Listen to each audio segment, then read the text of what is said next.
संसद के मानसून सत्र में 2 दिन से बजट पर चर्चा हो रही है। इस दौरान समाजवादी पार्टी की संसद बजट पर केंद्र सरकार को जमकर घेर रही है। बजट पर पार्टी के अजीम सदस्य सांसद धर्मेंद्र यादव के भाषण में सबसे ज्यादा सुर्खियां बटोरी है।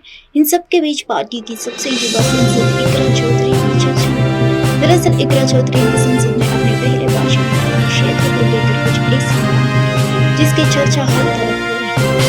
परिणाम से समाजवादी पार्टी की सांसद इकरा चौधरी को जब बोलने का मौका मिला तो उन्होंने सिर्फ अपने क्षेत्र की समस्याओं को भी उठाया है। इकरा चौधरी ने सबसे पहले कहा कि उनके क्षेत्रीय रेलवे मंत्रालय से संबंधित विभिन्न समस्याएं लंबे समय से लंबित है। इतना पूरा कराया जाना आम जनता की सुविधा के लिए बहुत आवश्यक है। सबसे पहले पानी कट करना और मेल ट्रायल मार्ग के सर्वग्राही कराया जा चुका है, लेकिन अभी तक इस पर काम शुरू नहीं हुआ है। हरियाणा और उत्तर प्रदेश को सीधे जोड़ने के लिए यह काफी महत्वपूर्ण है। कर्नाटक विधानसभा ने गुरुवार को नीट के खिलाफ एक प्रस्ताव पारित किया है। कांग्रेस की सिद्धारामैया सरकार ने प्रस्ताव में कहा है कि नीट परीक्षा प्रणाली ग्रामीण क्षेत्रों के आने वाले गरीब बच्चों के लिए मेडिकल शिक्षा के अवसरों को बुरी तरह प्रभावित कर रही है। यह न केवल स्कूली शिक्षा प्रणाली को अब प्रभावित बनता है, बल्कि राज्य सरकार द्वारा प्रबंधित मेडिकल कॉलेजों में छात्रों को प्रवेश देने के राज्य के अधिकार को भी छीन लेता है। इसलिए यह अनुरोध किया जाता है कि इस प्रणाली खत्म किया जाए। इसके साथ ही प्रस्ताव में कहा गया है कि कर्नाटक विधान परिषद सर्वसम्मति से आग्रह करती है कि केंद्र सरकार को तुरंत राज्य को इस परीक्षा से छूट देनी चाहिए और राज्य सरकार द्वारा आयोजित कॉमन एंट्रेंस टेस्ट के नंबरों के आधार पर छात्रों को मेडिकल एडमिशन देना चाहिए। बता दें कि यह प्रस्ताव कर्नाटक के चिकित्सा शिक्षा एवं कौशल विकास मंत्री शरण प्रकाश पटेल ने पेश किया है। अनिल देशमुख ने उप मुख्यमंत्री देवेंद्र फडणवीस पर हमला बोला है। उन्होंने बीते शाम को चुनौती देते हुए कहा कि वह उनके खिलाफ वीडियो क्लिप सार्वजनिक करे, जिसमें कथित तौर पर वह एनसीपी प्रमुख शरद पवार और शिवसेना अध्यक्ष उद्धव ठाकरे के खिलाफ बोलते नजर आ रहे हैं।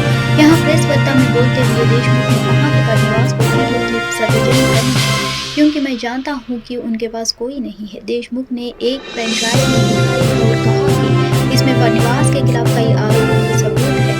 देशमुख ने इसी के साथ अपने आरोप को दोहराया था कि 3 साल पहले बसपा नेता फडणवीस ने उन पर हल्फनामा देने और उद्धव ठाकरे, अजित पवार, आदित्य ठाकरे और अनिल कपूर के खिलाफ झूठे आरोप लगाने का दबाव बनाया था। जब देशमुख से उनके हाथ में पेन ड्राइव के बारे में पूछा गया तो उन्होंने कहा कि इसमें फडणवीस के खिलाफ उनके आरोपों के सबूत हैं। उन्होंने कहा कि अगर मुझे चुनौती दी जाती है तो मैं अपने पास मौजूद वीडियो सबूतों के लिए जाकर करूंगा।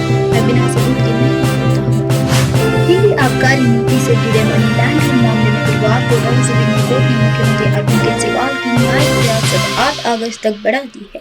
अरविंद केजरीवाल की बिगड़ती सेहत को लेकर इंडिया गठबंधन 30 जुलाई को जंतर मंतर पर रैली कर विरोध प्रदर्शन करेगा।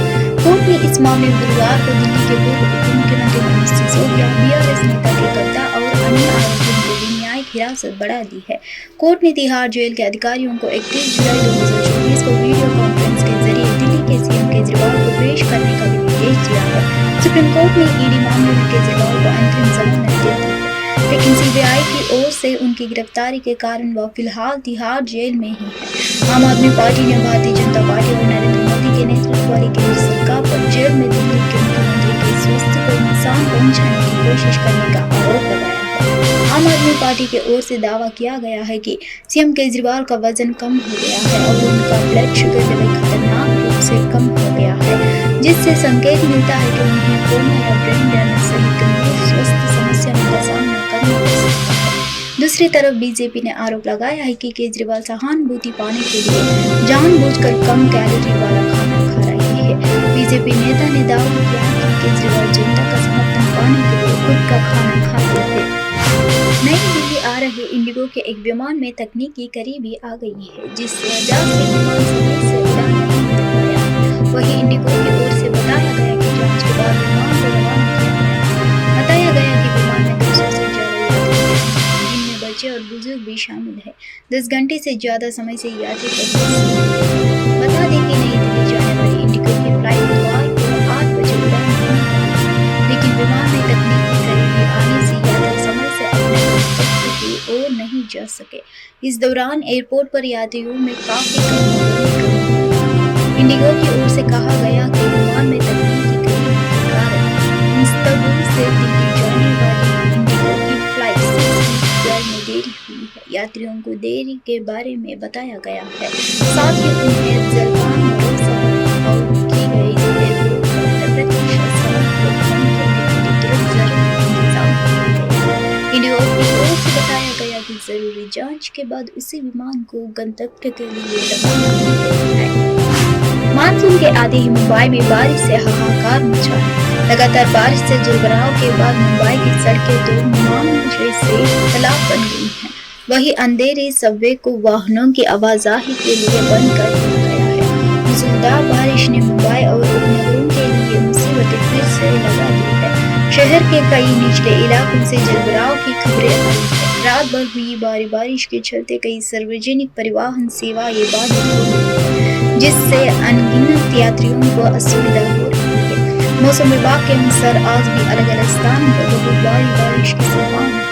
वहीं शहर में 50 से 60 किमी प्रति घंटे की रफ्तार से तेज हवाएं भी चल सकती हैं। मुंबई में भारी बारिश के बाद के हालात के कई वीडियो भी सामने आए हैं। चारों ओर पानी ही पानी नजर आ रहा है, सड़कें जम पड़ी है। दूसरी ओर पुणे में रात भर भारी बारिश हुई, जिससे शहर और जिले के बड़े हिस्से बाढ़ के पानी में डूब गए हैं। स्कूल बंद रहे और लोगों की मदद के लिए नावों को तैनात किया गया है। शहर की फायर ब्रिगेड, पुलिस, SDRF और NDRF की टीमें और अन्य एजेंसियां कई इलाकों में लोगों को बचाने के लिए पहुंची है। इसके अलावा भारतीय मौसम विभाग ने गुरुवार को महाराष्ट्र के लिए रेड अलर्ट जारी किया गया और अत्यधिक भारी बारिश की भविष्यवाणी की। मुंबई के कई हिस्सों में भारी बारिश हो रही है। विले पार्ला और वेस्टर्न एक्सप्रेस हाईवे से आए हादसों में यात्रियों को मूसलाधार बारिश के बीच से गुजरते हुए देखा